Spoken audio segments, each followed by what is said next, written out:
Welcome back, and thanks for joining us again on our series, Be Anxious for Nothing.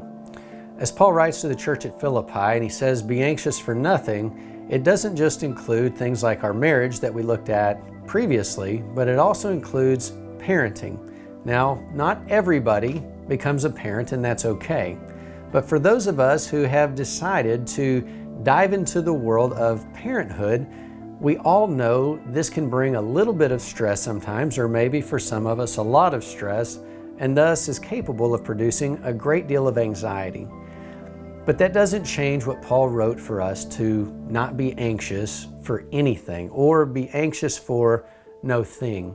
And so how do we as parents decide to live without anxiety when it comes to having more people in our home than just our spouse? There are many days that change a person's life for forever. Becoming a Christian is certainly one of those. Deciding to get married is certainly one of those, and deciding to become a parent is definitely one of those decisions that will change our life forever. I'm not sure if any day has been more monumental for my wife and I than when we first became parents. January 29, 2009.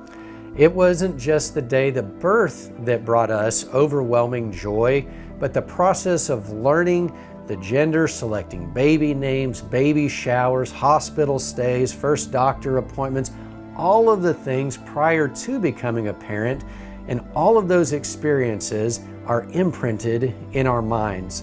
We smiled and cried through all of it, and maybe you have too. Now, as parents of 4, one of our goals is living in such a way that when our daughters or our sons are looking for a potential spouse, they want to find somebody that treats their potential spouse like we treat each other within our home as husband and wife. And if we can't say that within our homes, then perhaps we need to set some bigger goals within our homes as we're parenting our kids. I remember so well how naive I was before we had children. Because when we decided to have kids, my first thought was there are 2 possible personalities for these children we're going to bring into the world. There was mine and there was my wife's. I liked both of our personalities, so I thought this would be a pretty simple game. They'll turn out like her or like me, and we could deal with both of those. We couldn't have 4 more different personalities than the 2 of us. It's amazing how God's sense of humor comes to light when you decide to grow your family. Being outnumbered can certainly be a challenge as well. Life as a parent is not always rainbows and butterflies. As much as I would like to tell you parenting will never add stress or anxiety to your life, I simply can't. It is coming, so we must embrace some of that stress so that we can learn to eliminate anxiety. We looked at the definitions of stress in our very first lesson. And the definition was when pressure or stress is added to a particular object, and how that there are some things in life that we can control. There are stressors we can control, and parenting most of the time is something we can control, because most of the time we choose to become parents. And so if that's a choice we're willing to make and want to make, then there are going to be some stresses like the way our children act that we can't always control. And so we have to determine ahead of time how we're going to respond to the decisions that our kids make due to the fact that they have free will. If we don't prepare them and ourselves for those circumstances, we're certainly going to have more stress and most likely more anxiety in our life as a result. There are a lot of books on parenting. Some books teach the need not to punish our children physically, but there's also books that point out the importance of building up and instructing with punishment and other forms of discipline. Other books speak to the need that each child having physical punishment will help them learn from mistakes, and while others lean in another direction. There's so many questions we have to ask as we incorporate various methods of parenting. How long should we try each method? Should we combine methods? Does it matter which method we use? Are we going to fail regardless of the method we use? And with some of our kids, will one thing work, and with other kids, another thing work? Just asking all those questions may add a great deal of stress to you right now, and I'm sorry. But there are things we need to consider every step of the way, not just before we have kids, but also continuing to try and improve as parents each day that we are with our kids. Because at the end of the day, we need to find a way to have peace within the decisions that we make. Peace and not anxiety. I don't have all the answers to parenting. I don't believe that any human being does. But we should learn from our successes, we should learn from our failures and our experiences. Perhaps the most difficult advice is that experience or wisdom comes from experience. It is the greatest teacher. And when we find something that works, we need to stick with it. That, I believe, is what wisdom is all about. I've learned things that work best with my kids are not always easy at first, and that tough love is sometimes tough. But in spite of that, as we get through difficulties, we're going to find that success on the other side will help us eliminate anxiety. At some point, nearly every child is stubborn. I know that in our house, we've dealt with hard heads a great many of times, and there's other times where we don't deal with it. But I've realized that stubbornness at an early age in some of my kids, and for a few years, I tried to do something about that was ineffective for me. I tried to change my children. I tried to change a strong will. Thankfully, I realized that we cannot change the personalities of our children. You see, that's something that God gave to them. What I can do is try to help them navigate with their attitude. Attitudes are something that we can change, but personalities are things that God gives us that will be effective for us, hopefully down the road as we grow and mature. Who are we, or who am I to think that I should change something that God created when it's going to be a fruitless battle? What if God created this young man or this young woman with such a strong will so that they can be a great leader one day? What if I do everything I can to stifle that because it's different than my own personality, which many times is actually more similar than it is different if we're honest? Who am I to stifle that just because he or she doesn't do everything that I think they should? Shame on me for not realizing sooner in my own home what a blessing it was to have the privilege of raising a strong young man or strong young woman, even if it's difficult. I've decided to do what I can to provide the tools that all of my kids need to harness creativity and become who God has created them to be. Years ago, we discovered another book called The 5 Love Languages for Children. Gary Chapman also wrote this book, and I highly recommend for all parents to read it because it helps us understand the way that our kids want to receive affection.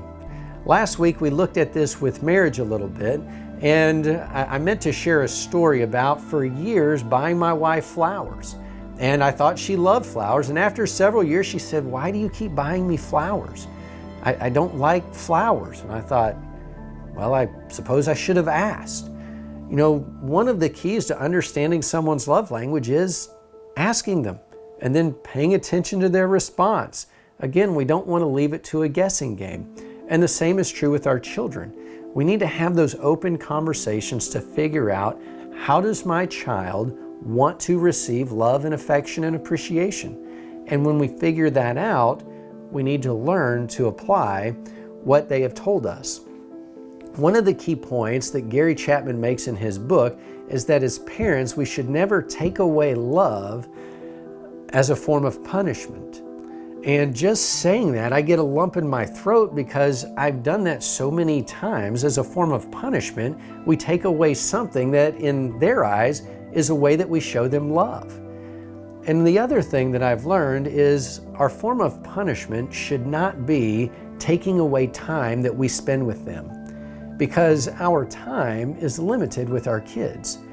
A better form of punishment in many ways is taking away a toy or something, but when we take away our time as a form of punishment, yes, we're punishing the child, but in a way that is not going to be fruitful down the road for them or for us. It's all a learning process. All of our kids need our time, and they need a lot of it. Some of them thrive on our time and need more than others. But if our options are, like I said, to take away something like a toy and give them time through that discipline, that's going to be the best option most of the time, because you can't get more of your time. We all need to figure out that primary love language for our kids and work to build him or her up by expressing that time.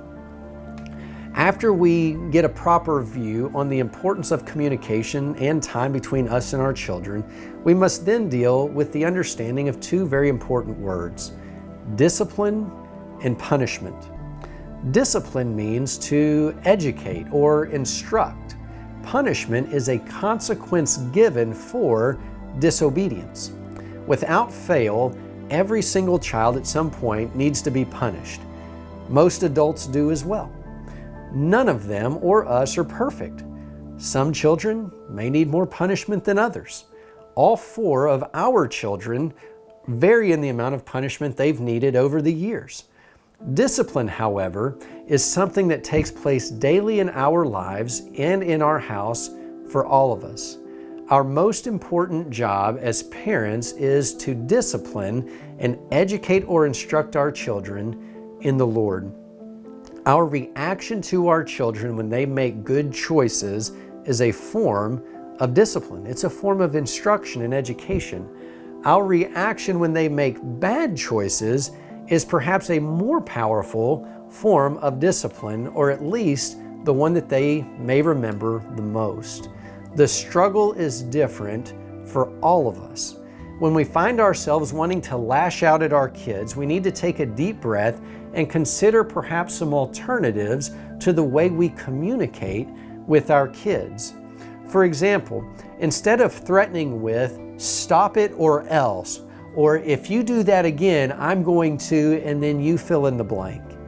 Maybe we could learn to say, "I'm not sure what to do," and that's okay.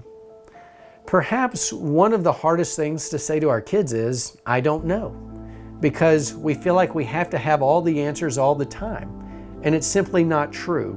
If we'll learn to slow down just a little bit, embrace the things that we don't know or we're unsure of, and communicate in an open way with our kids, it will help us get through difficult situations through transparency and honesty.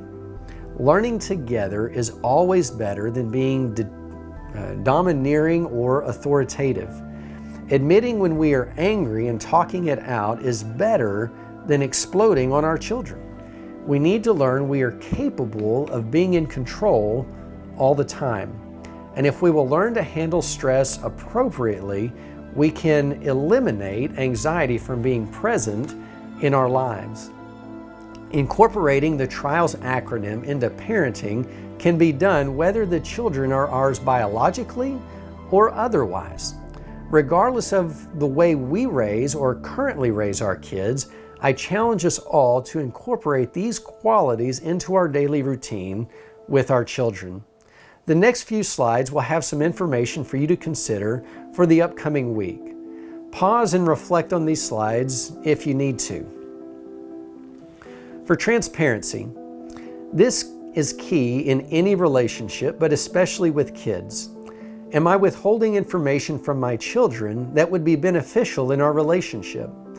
Do I keep secrets from my children? If I learn things about my kids, do I feel comfortable with confrontation? The older kids get, the more transparency is needed. They don't need to live in doubt regarding how we feel about anything. The key to transparency is communication. Sit down with your children this week. Plan a date or meeting or a time you can sit and visit about life. Regardless of their age, if you have any questions you want or need to ask, be blunt and ask them, but do it with kindness. Ask your children if they have any worries or doubts or questions they want to talk to you about. Children need this kind of open relationship. If we want to reduce stress within our relationships with our kids, it starts with transparency and communication. In responsibility, as in every aspect of our lives, we all make mistakes, and parenting is no exception. Taking responsibility for past mistakes is important in stress reduction. One of the ways we can do this is by talking about past mistakes and asking our kids for forgiveness. Make a plan to make responsibility moving forward. If you make a promise, keep it. Set reachable goals and talk to your kids about how you will reach them together. Communication and follow-up are crucial. Intentionality. Good relationships with our kids don't happen by accident. Reading books, playing games, playing ball are all intentional activities. Being intentional requires time and effort. It also requires us to be in the same place as our feet. Our kids notice when we are multitasking and only give them half of our attention, if that. If we want to create a healthy relationship with minimal stress between us and our kids, it will require much effort and intention. The work is worth the reward. Appreciation. Showing appreciation towards our kids is a critical component of reducing stress in parenting. Our children must know how much we love and appreciate the good decisions they make. Appreciation is seen in our words and our actions. If we will look for creative ways to express our gratitude, stress is reduced, and we enjoy special moments with our precious little ones and adolescents. The most critical factor in showing appreciation is understanding how a child wants to be thanked. Being grateful is always beneficial, but we must learn to appreciate people in the way they want to be appreciated. Limits. We all have limits. Our kids have limits. We should be very careful not to push ourselves or our kids to their limits. When conversations and situations get heated, it is wise to take a break and listen. When we reach our limits, emotions often get the best of us, and we say things we don't mean and are unable to take back. This only escalates stress levels. Before things get out of hand, we must know our limits and avoid pushing them. Simplify.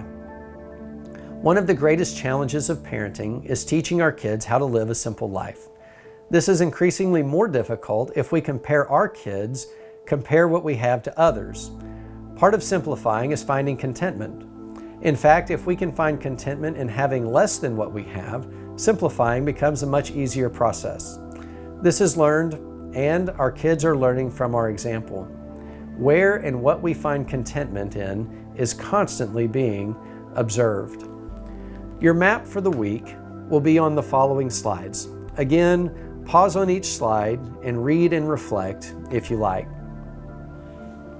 Motivation. Take time to sit down with your kids, regardless of their age, and talk openly about things you do well as a parent, and ask if there are areas they wished you would improve. And be honest. Embrace their perspective and work together as a family to be the best examples for each other possible. I have to share what happened to us. When we did this with our kids, we learned a lesson on how we should show gratitude to them. All three of our kids said the area we could improve was spending more time with them. They didn't want more toys or food or anything else but our time. Listen to your kids when they tell you where you can improve. Advice. If I could offer one piece of advice when it comes to raising your kids, it would be this. Don't compare them to each other or to other people's kids. Comparing will never be helpful to anyone. This will be much easier if we eliminate the word normal from our life in all regards. Our prayer for the week. Thank you, God, for allowing me to be your child. Thank you for children. Help me to find the best ways to train them to be faithful Christians. If there are attitudes within me I need to change to help my kids, mold me into the person you desire of me. Make me a servant, Lord. Make me like you. In the name of Jesus, amen. And finally, here are some small questions to consider or reflect on with your small group. There are several questions to discuss, so you may want to pause on the screens and read together.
If you're in a group setting, come back together and share your answers.